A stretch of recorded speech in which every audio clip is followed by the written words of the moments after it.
Assalamualaikum warahmatullahi wabarakatuh. Selamat berjumpa lagi dengan channel Belajar Bareng Ibu Guru. Kali ini kita akan membahas materi kelas 12 tentang pemanfaatan peta, penginderaan jauh, dan SIG. Pada video ini kita akan khusus membahas tentang interpretasi peta segmen 1, yaitu berkaitan dengan menghitung jarak pada peta. Sebelum kita bahas lebih jauh, kita perlu ingat kembali komponen apa saja yang harus terdapat dalam sebuah peta. Ada judul peta, skala, simbol, legenda, orientasi, inset, garis astronomis, garis tepi, sumber peta, dan tahun pembuatan peta. Pada gambar ini kita akan melihat contoh komponen-komponen peta. Yang pertama adalah judul peta. Pada peta ini judul petanya berbunyi Provinsi Bali. Judul peta berfungsi memberi gambaran wilayah apa yang digambarkan pada peta tersebut dan data semacam apa yang akan ditampilkan pada peta tersebut. Yang kedua adalah skala peta. Biasanya dituliskan dalam bentuk grafik atau garis, dapat juga dituliskan dalam bentuk angka atau numerik. Adapun peranan skala peta adalah memberikan gambaran perbandingan jarak pada peta dengan jarak sebenarnya di alam. Yang ketiga adalah simbol peta. Simbol peta adalah gambar-gambar yang digunakan, dicantumkan dalam sebuah peta untuk mewakili objek-objek sebenarnya yang ada di alam. Keempat adalah legenda. Legenda biasanya dibentuk seperti ini dalam bentuk kotak, berisi keterangan tentang arti simbol-simbol yang digunakan pada sebuah peta. Nomor 5 adalah orientasi. Orientasi atau penunjuk arah mata angin. Umumnya arah mata angin utara selalu menunjuk ke arah atas. 6 adalah insert. Insert adalah peta kecil pada peta. Adapun kegunaan insert ada 3 macam. Yang pertama, seperti pada contoh ini, insert di sini berfungsi memperjelas objek atau lokasi yang dianggap penting. Contoh, peta Pulau Bali, insertnya adalah ibu kota daripada Provinsi Bali. Pada peta semacam ini, maka skalanya lebih kecil, sehingga kenampakan objek-objek menjadi lebih detail. Ini contoh insert kedua. Di sini peta utamanya Pulau Bali, peta insertnya adalah wilayah Indonesia dan Pulau Balinya diarsir di sini. Berarti insert ini berfungsi untuk menunjukkan lokasi daripada wilayah yang dipetakan pada peta utama. Berikutnya adalah garis astronomis. Garis astronomis terdiri dari 2, garis lintang dan garis bujur. Garis lintang ini adalah garis khayal yang mengelilingi bola bumi atau globe. Sedangkan garis bujur adalah garis khayal yang menghubungkan antara kutub utara kemudian membujur ke arah kutub selatan.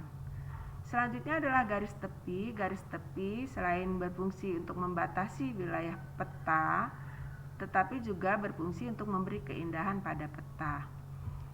Kesembilan adalah sumber pembuatan peta, yaitu nama orang atau lembaga yang membuat atau memproduksi peta tersebut. Kesepuluh adalah tahun pembuatan peta. Di sini menunjukkan tahun berapa peta tersebut diproduksi, sehingga pengguna peta bisa tahu apakah data yang terdapat pada peta tersebut sesuai dengan yang dibutuhkan. Berikutnya kita akan membaca peta atau memahami berbagai unsur geografis yang ada pada peta. Ini ada kenampakan pokok, ada jarak, kemudian arah, lokasi, dan ketinggian tempat.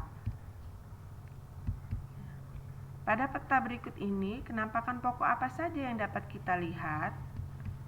Ini antara lain berbagai jenis perairan seperti laut, danau, sungai, gunung, bukit, lembah, pemukiman, kompleks industri, vegetasi, hutan, jalan, dan lain-lain yang terdapat di wilayah tersebut.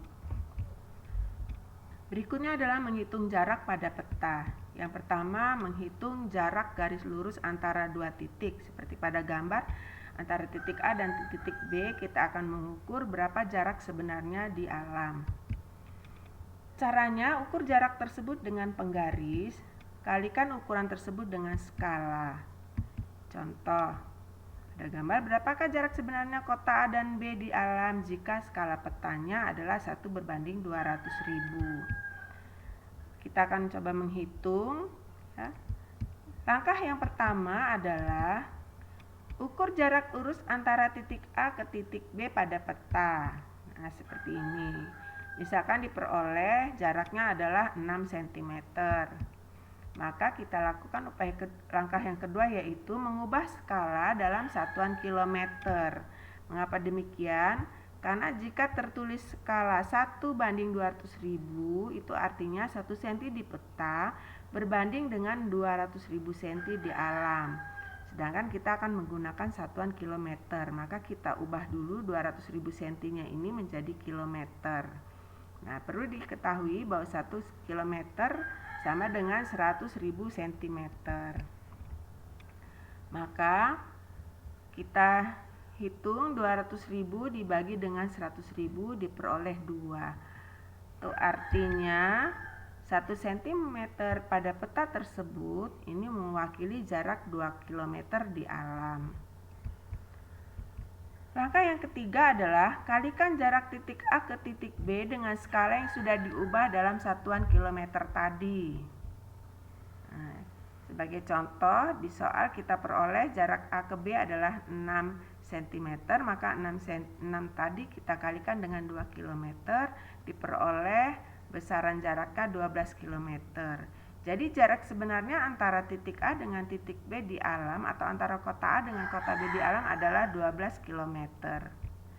Selanjutnya, bagaimana jika kita akan menghitung jarak 2 titik atau 2 kota pada peta yang garisnya tidak lurus? Langkahnya adalah ukur jarak tersebut dengan benang.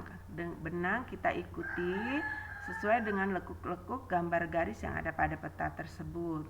Kemudian hasilnya kita ukur benang tadi dengan penggaris.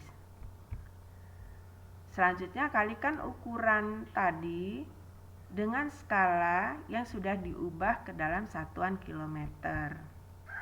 Contoh, skala 1/100.000 pada peta ini. Kemudian berapakah panjang pantai sebenarnya antara kota X dan kota Y di alam? Langkahnya yang pertama, kita ukur jarak X ke Y dengan benang, kemudian ukur benang dengan penggaris. Misalkan kita peroleh jaraknya adalah ternyata 10 cm. Ubah skala dalam kilometer, sama seperti tadi, 1 cm di peta. Kalau skalanya 100.000 berarti 1 cm mewakili 100.000 cm. Kita jadikan dalam kilometer.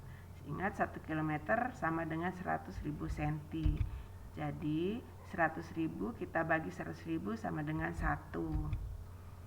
Maka jarak 1 cm pada peta tersebut sama dengan 1 km di alam. Selanjutnya kalikan jarak titik A ke titik B yang sudah kita ukur tadi dengan skala yang sudah diubah dalam satuan kilometer. Dalam soal, setelah diukur kita peroleh jaraknya adalah 10 cm. Jadi 10 dikali 1 km sama dengan 10 km. Jadi jarak sebenarnya antara titik A dengan titik B di alam adalah 10 km. Demikian pembahasan kita tentang menghitung jarak wilayah dengan menggunakan alat bantuan peta. Selanjutnya kita akan melanjutkan di pembahasan yang kedua, masih tentang interpretasi peta, khususnya tentang menentukan arah pada peta.